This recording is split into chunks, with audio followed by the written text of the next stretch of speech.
ဇလန်အစမှာတော့မွေနီလေးတစ်ကောင်ဟာမိန်းကလေးငယ်တယောက်ရဲ့ဂီတတန်စင်မှာစီမျောနေတော့မူဆိုးတယောက်ရဲ့ဖန်ဆီးခြင်းကိုခံလိုက်ရပါတယ်မိန်းကလေးကမူဆိုးနောက်ကိုတိတ်တဆိတ်လိုက်ပြီးမူဆိုးမှတ်မထင်ဖြစ်နေတဲ့အချိန်မှာဝါချင်းတောင်းကိုခိုးယူကမွေနီလေးကိုကယ်တင်ခဲ့ပါတယ်ဒါပေမဲ့သူမမသိခဲ့တာကသူမကယ်တင်လိုက်တာဟာငွေမဟုတ်ပဲငကားမင်းသားတစ်ပါးဖြစ်နေခဲ့တာပါ15နှစ်ကြာပြီးနောက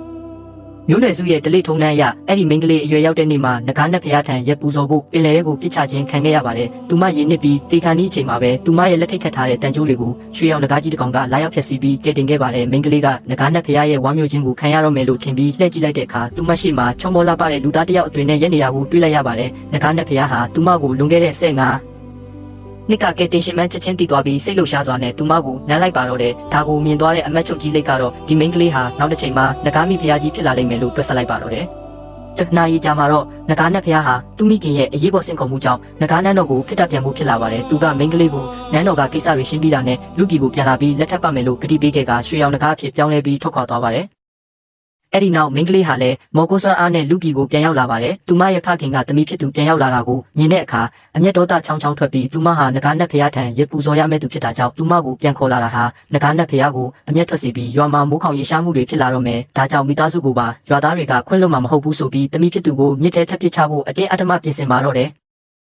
အဲ့ဒီအချိန်မှာပဲရေထဲကနေရွှေရောင်လင်းတဲ့တစ်ခုနဲ့အတူအမတ်ချုပ်ကြီးလိတ်ထွက်ပေါ်လာတာကြောင့်ဖခင်ဖြစ်သူနဲ့ရွာသားတွေလည်းနတ်မင်းအမတ်နဲ့တူးထောက်လေးပြကြပါတယ်။မိန်းကလေးကပါတူးထောက်ဖို့လုပ်တဲ့အခါအမတ်ချုပ်ကြီးကအလင်းအမြန်တားဆီးလိုက်ပါတယ်။ဘာလို့လဲဆိုတော့သူမဟာနောင်ပွင့်မဲ့ငကားမိဖျားကြီးဖြစ်နေပြီးသူကတော့ယာရုကြီးအမတ်တယောက်သာဖြစ်လို့ပါပဲ။အမတ်ချုပ်ကြီးကငကားနတ်ဖျားနဲ့ဒီမိန်းကလေးတို့9ရက်အတွင်းမင်္ဂလာဆောင်ရမယ့်အကြောင်းငကားနန်းတော်မှာတတ်မှတ်လိုက်ပြီးဖြစ်ကြောင်းပြောပြပါတယ်။ငကားမိခင်ကြီးကလည်းတမီးဖြစ်သူကိုငကားမျိုးနွယ်စုအတွက်မြေဥယျာဏမွေးဖွားပေးဖို့မျှော်လင့်နေပြီးအမတ်ချုပ်ကြီးလိတ်ကိုမိန်းကလေးရဲ့မိသားစုကိုစိတ်ချမ်းသာစေဖို့ဆူတောင်း3ခုပေးဖို့ဈေးလွတ်လိုက်တာပါဒါကိုကြားရတဲ့လောဘကြီးတဲ့ဖခင်ဖြစ်သူကပထမဆုံးစုအနေနဲ့သူ့ဘဝမှာတစ်ခါမှဝဝလင်းလင်းမစားဘူးတာကြောင့်အရသာရှိတဲ့စားတောက်ပွဲကြီးတစ်ခုကိုတောင်းဆိုလိုက်ပါတယ်ချက်ချင်းပဲအမတ်ချုပ်ကြီးရဲ့လက်ဝဲရမ်းမှုနဲ့အတူစားစရာတွေပြည့်နေနေတဲ့စပွဲကြီးပေါ်လာပြီးသူတို့တွေငန်းငန်းတက်စားတောက်ကြပါတော့တယ်အဲ့ဒီနောက်မိန်းကလေးကနည်းနည်းပဲစားရသေးခင်မှာတည်းဖခင်ဖြစ်သူကဒုတိယစုအနေနဲ့ရွှေငွေရတနာအမြောက်များကိုထပ်မံတောင်းဆိုပြီးတတိယစုအနေနဲ့ကတော့လူပြည်ရဲ့ဧကရမင်းကြီးဖြစ်ချင်တယ်လို့တောင်းဆိုလိုက်ပါတော့တယ်အမတ်ချုပ်ကြီးလိတ်ဟာလူပြည်မှာမော်ကွန်း3ခုတာပြုလုပ်ခွင့်ရှိပေမဲ့ငကားမိဖျားကိုမျက်နှာလုံးမျက်နှာရဖြစ်ချင်တာကြောင့်ဖခင်ဖြစ်သူကိုလူပြည်ရဲ့ဧကရမင်းဖြစ်ဖန်တီးပေးလိုက်ပါတယ်ဧကရဖြစ်လာတဲ့ဖခင်ဟာချက်ချင်းပဲမောက်မာရိုင်းဆိုင်လာပြီးလှပတဲ့မိန်းမပြူ2ယောက်ကိုမိဖျားမြောက်ကသူ့ရဲ့ညီငယ်2ယောက်ကိုလည်းအမတ်နဲ့စစ်သူကြီးယာတို့တွေပေးလိုက်ပါတယ်အဲ့ဒီနောက်မှာတော့သူဟာကလေးတွေအများကြီးထပ်မွေးဦးမှာဖြစ်လို့ဆိုပြီးသူ့ရဲ့ဇနီးဟောင်းနဲ့တမီးဖြစ်သူကိုနန်းတော်ထဲကနေရရက်ဆက်ဆက်နှင်ထုတ်ပစ်လိုက်ပါတော့တယ်ဒါကိုမြင်ရတဲ့အမတ်ချုပ်ကြီးလိတ်ကဒေါသထွက်ပြီးတားဆီးဖို့ကြိုးစားပေမဲ့သူ့ရဲ့နှက်ဆွမ်းအားတွေကုန်ခန်းနေတာကြောင့်ဘာမှလုပ်လို့မရဖြစ်နေပါတယ်အဲ့ဒီအချိန်မှာပဲမိန်းကလေးရဲ့ဝမ်းပိုက်ထဲကနေရွှေရောင်လင်းနှန်းတွေထွက်ပေါ်လာပြီးအားလုံးရဲ့ရှေ့မောက်မှာတင်သူမဟာငကားအုပ်တစ်လုံးကိုဖွင့်လှစ်မွေးဖွားပေးလိုက်ပါတော့တယ်ရွာသားတွေနဲ့ဖခင်ဖြစ်သူကဒါကိုမိစ္ဆာအလုပ်လို့ထင်မှတ်ပြီးကြောက်လန့်တုန်လှုပ်သွားကြပေမဲ့အမတ်ချုပ်ကြီးလိတ်ကတော့ဒါဟာကောင်းကင်နဲ့မြေကြီးကိုဖျက်ဆီးနိုင်တဲ့ငကားနတ်ဖျားရဲ့တွေးသားစစ်စစ်မှန်သိနေပါတ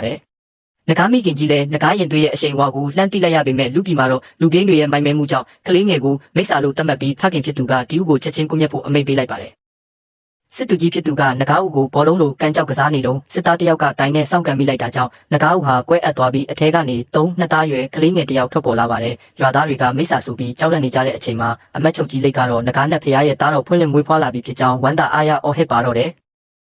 ်မိန်းကလေးကကလေးကိုပွေ့ပတ်ထားရင်လွန်ခဲ့တဲ့ညကသူမနဲ့အတူရှိခဲ့တဲ့အမျိုးသားကိုတတိယမိပေမဲ့သူဟာလူတိုင်းယူတည်ကြောက်ရွံ့ရတဲ့ငကားနဲ့ဖျားမှန်းမသိရှာပါဘူးမိန်းကလေးရဲ့ဦးလေးဖြစ်သူကသူမကိုအရှက်မရှိမိစ္ဆာမွေးဖွားသူဆိုပြီးဆွဆွဲကတပ်ပစ်ဖို့ကြိုးစားပါတယ်အမတ်ချုပ်ကြီးလိတ်ကဝင်ရောက်တားဆီးပေမဲ့မောက်မာနေတဲ့ဧကရစ်ကအမတ်ချုပ်ကြီးကိုရိုက်နှက်မောင်းထုတ်ခိုင်းပါတယ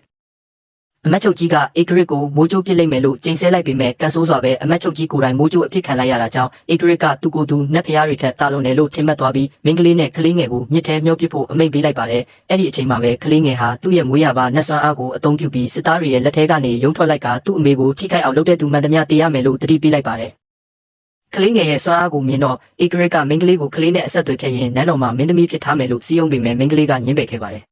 သူမရဲ့မိခင်ကလည်းလောဘဇောတက်နေတဲ့ခင်မုန်းဖြစ်သူကိုတပ်ပစ်ချင်လောက်အောင်မုန်းတီးနေတာကြောင့်ဧကရစ်ကဇနီးဖြစ်သူကိုပါတပ်ဖို့အမိန့်ပေးလိုက်ပါတယ်ကလေးငယ်ကကာကွယ်ဖို့မန်တန်ရွတ်ပေမဲ့စွမ်းအားကတည်ငြိမ်မှုမရှိတာကြောင့်ဧကရစ်ရဲ့လှောင်ပြောင်ခြင်းကိုခံရပါတယ်အမတ်ချုပ်ကြီးလိတ်ကလည်းငကားမိခင်ကြီးစီအကြောင်းကြားဖို့ပြင်ဆင်နေတော့ကလေးငယ်ဟာကောင်းကင်နဲ့မြေကြီးကိုတုံလုံးစေမဲ့တားမြစ်ငကားမန်တန်ကိုစတင်ရွတ်ဆိုပါတော့တယ်ဒီမန်တန်ကအချိန်9နာရီကြာမှဖြစ်ပြီးပြီးဆုံးသွားရင်သူ့ရဲ့အမေနဲ့အဖွားပါတည်ဆုံးသွားနိုင်တာကြောင့်အမတ်ချုပ်ကြီးကတားဆီးလိုက်ရပါတယ်အဲ့ဒီအချိန်မှာပဲမိန်းကလေးကသူမရဲ့ဖခင်ကိုကောင်းကင်ဘုံကအဖြစ်ပေးပါစေလို့ချိန်ဆလိုက်တဲ့အခါချက်ချင်းပဲမိုးကြိုးလန့်ပြီးဖခင်ဖြစ်သူဧကရစ်ပေါ်ကိုတက်တက်ကြီးကြားရောက်ပါတော့တယ်ညီဖြစ်သူတွေကနတ်ဖျားတွေအမျက်ထွက်ပြီးလို့ထင်နေပေမဲ့ဧကရစ်ကတော့တိုက်ဆိုင်မှုလို့ပဲတွေးနေတော့မှာပဲအဲ့ဒီနောက်ဆုံးအချိန်မှာတော့